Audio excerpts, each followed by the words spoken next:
Hello, I'm Sarah Beard. I run the Dyslexia Solutions online dyslexia specialist tuition agency, and I'd like to give you a few top tips for helping your children learn their weekly spellings.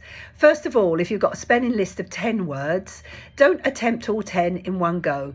Break it down across the week. So for example, the first day, learn 2 words. The next day, add on 2 more words, but go over the previous 2 words. The next session, learn 2 more words. That's 6 words then, but revise the 4 words they've had in the previous days.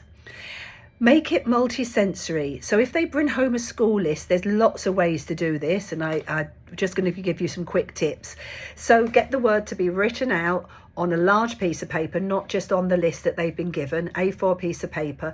Use colour to break it down into chunks if you can, or to spot words within words, and get them to trace over it using a colour pen or even their finger, and to say the letter names as they do, or the letter sounds, depending on what developmental stage they're at.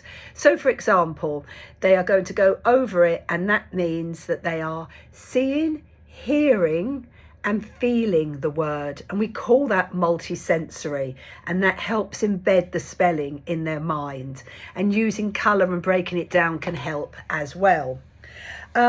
Also, you might want to use something like a spelling app. A particular one I recommend is called Squeebles.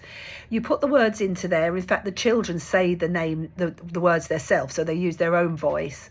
And then it takes them about 5 minutes to go through the spelling list, and they can do that 5 minutes a day. It's fun. They get an activity at the end. It doesn't seem like learning for them.